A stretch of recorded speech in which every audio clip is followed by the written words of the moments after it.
প্রিয় ভিউয়ার্স, আবারও চলে আসলাম তোমাদের মাঝে বাছাই করা প্রশ্ন উত্তর নিয়ে। বেস্ট জিকে প্রশ্ন উত্তর নিয়ে আজকে হাজির হয়েছে। যে সকল প্রার্থীরা West Bengal police constable, KP constable, RPF constable, SSC all competitive এক্সামের জন্য প্রিপারেশন নিচ্ছেন, তাদের ক্ষেত্রে কিন্তু ভেরি মোস্ট ইম্পর্টেন্ট হতে চলেছে আজকের এই ভিডিওটি। তাই ভিডিওটি স্কিপ না করে সম্পূর্ণটি দেখার জন্য অনুরোধ রইল। তার আগে বলবো, যে সকল ভিউয়ার্স এখনও পর্যন্ত আমার এই চ্যানেলটি সাবস্ক্রাইব করেনি তাদেরকে বলো প্লিজ অতি দ্রুত সাবস্ক্রাইব করে দিয়ে আমাদের পাশে থাকুন এবং বন্ধুদের মাঝে শেয়ার করে দিন। চলুন আজকের প্রথম প্রশ্নটি জেনে নেওয়া যাক। আজকের প্রথম প্রশ্ন হলো, অ্যানাফাইলাইটিস রোগের মানবদেহের কোন অংশে ক্ষতিগ্রস্ত হয়? ভেরি মোস্ট ইম্পর্ট্যান্ট প্রশ্ন। ফুসফুস, মস্তিষ্ক, যকৃৎ, বৃক্ক। 1 নম্বর প্রশ্নের ক্ষেত্রে কিন্তু একেবারে সঠিক উত্তর হয়ে যাবে option B is the right answer, মস্তিষ্ক। 2 নম্বর প্রশ্ন, পরম শূন্যর মান কত? -273 degree Kelvin, 0 degree Kelvin, -273 degree centigrade, 0 degree centigrade, -273 degree Fahrenheit, -273 degree Kelvin. 2 number প্রশ্নের ক্ষেত্রে কিন্তু একেবারে সঠিক উত্তর হয়ে যাবে option A is the right answer, -273 degree centigrade. 3 number প্রশ্ন, লেবুর রসে কি থাকে? ভেরি মোস্ট ইম্পর্ট্যান্ট প্রশ্ন। Vitamin A, vitamin B, vitamin C, vitamin D. 3 number প্রশ্নের ক্ষেত্রে কিন্তু একেবারে সঠিক উত্তর হয়ে যাবে option C is the right answer, vitamin C. 4 number প্রশ্ন, আকাশে বিদ্যুৎ ঝলকে দেখার কিছুক্ষণ পরে মেঘের গর্জনের শব্দ শোনা যায়, কারণ শব্দের বেগ আলোর বেগের চেয়ে বেশি, আলোর বেগ শব্দের বেগের চেয়ে বেশি, শব্দের বেগ ও আলোর বেগ সমান, উপরের কোনোটি নয়। 4 নম্বর প্রশ্নের ক্ষেত্রে কিন্তু একেবারে সঠিক উত্তর হয়ে যাবে option B is the right answer, আলোর বেগ শব্দের বেগের চেয়ে বেশি।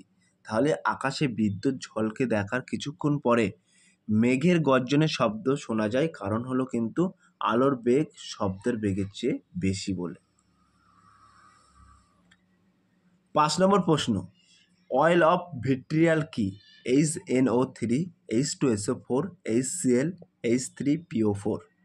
5 নম্বর প্রশ্নের ক্ষেত্রে কিন্তু সঠিক উত্তর হয়ে যাবে option B is the right answer, H2SO4। 6 নম্বর প্রশ্ন, সিজিএস পদ্ধতিতে বলের একক কি? ভেরি মোস্ট ইম্পর্ট্যান্ট প্রশ্ন। Pound, newton, dyne, pound foot. 6 নম্বর প্রশ্নের ক্ষেত্রে কিন্তু একেবারে সঠিক উত্তর হয়ে যাবে option C is the right answer, dyne. 7 নম্বর প্রশ্ন, অ্যাসিড দ্রব্য মিথাইল অ্যারেঞ্জের বর্ণ কি? বর্ণহীন, হলুদ, কমলা, গোলাপি, লাল। 7 নম্বর প্রশ্নের ক্ষেত্রে কিন্তু সঠিক উত্তর হয়ে যাবে option D is the right answer, গোলাপি, লাল।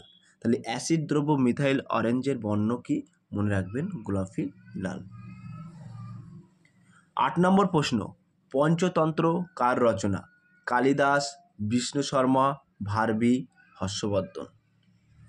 8 নম্বর প্রশ্নের ক্ষেত্রে কিন্তু একেবারে সঠিক উত্তর হয়ে যাবে option B is the right answer, Vishnu Sharma.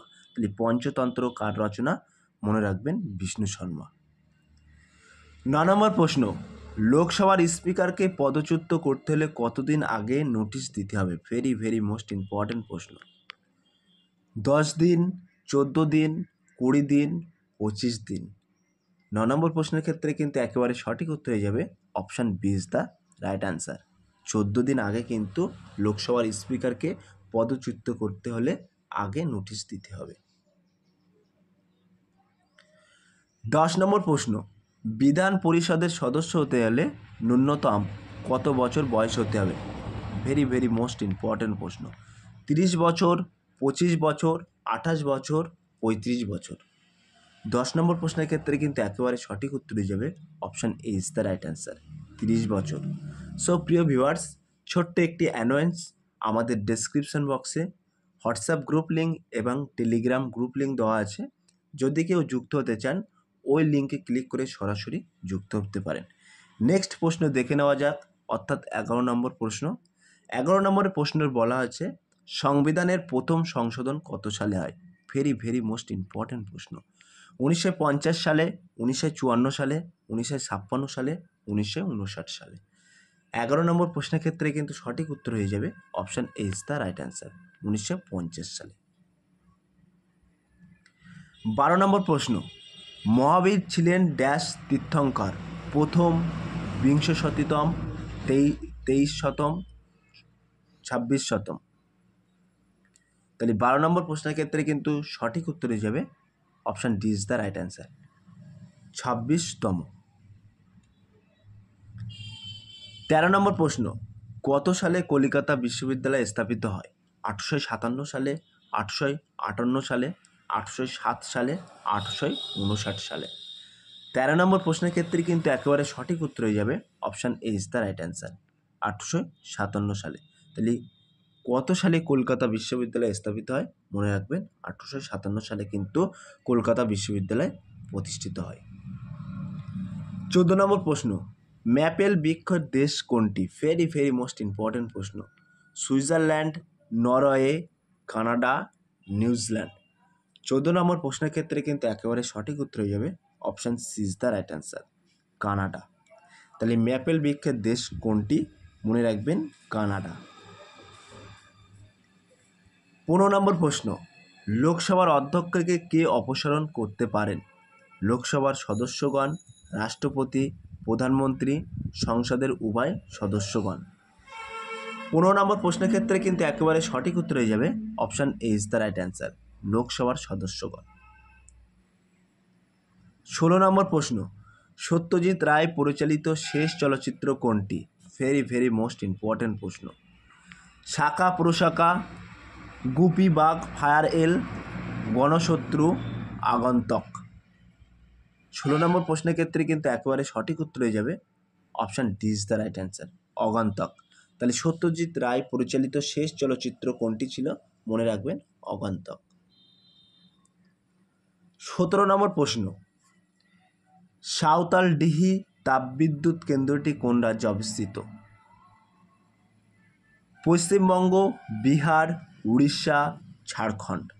17 নম্বর প্রশ্নের ক্ষেত্রে কিন্তু একেবারে সঠিক উত্তর হয়ে যাবে option A is the right answer, Paschimbanga. তাহলে সাঁওতালডিহি তাপবিদ্যুৎ, এইখানে একটু ভুল লেখা আছে, একটু কারেকশান করে নিও। হ্যাঁ, তাহলে সাঁওতালডিহি তাপবিদ্যুৎ কেন্দ্রটি কোন রাজ্যে অবস্থিত আছে? মনে রাখবেন পশ্চিমবঙ্গে। 18 নম্বর প্রশ্ন, ফল পাকাতে কোন হরমোন ব্যবহৃত হয়? ভেরি মোস্ট ইম্পর্ট্যান্ট প্রশ্ন। Ethylene, florigen, auxin, cytokinin. 18 নম্বর প্রশ্নের ক্ষেত্রে কিন্তু একেবারে সঠিক উত্তর হয়ে যাবে option A is the right answer, ethylene. তাহলে ফল পাকাতে কোন হরমোন ব্যবহৃত হয়? মনে রাখবেন ইথিলিন। 19 নম্বর প্রশ্ন, ঘানার রাজধানী কোনটি? নাইরোবি, ত্রিপোলি, নিজামি, আক্রা। 19 নম্বর প্রশ্নের ক্ষেত্রে কিন্তু একেবারে সঠিক উত্তর হয়ে যাবে option D is the right answer, Accra. 20 নম্বর প্রশ্ন, অর্থাৎ আজকের লাস্ট প্রশ্ন, দ্য মার্চেন্ট অফ ভেনিস বইটির লেখককে? জেমস জয়েস, শেক্সপিয়ার, স্লোবোলো, বার্নস। সো প্রিয় ভিউয়ার্স, এই প্রশ্নটি তোমাদের জন্য হোমওয়ার্ক থাকলো। তোমরা সঠিক উত্তরটি বেছে নিয়ে কমেন্ট সেকশন বক্সের মাধ্যমে কমেন্টের মাধ্যমে জানিয়ে দিও। সো প্রিয় ভিউয়ার্স, এই ছিল আজকের টপিক ভিডিওটি। যদি ভিডিওটি ভালো লেগে থাকে প্লিজ লাইক, কমেন্ট এবং শেয়ার করে দিন বন্ধুদের মাঝে। ফিরে আসছে আগামী দিনে তোমাদের জন্য নতুন একটি টপিক ভিডিও নিয়ে।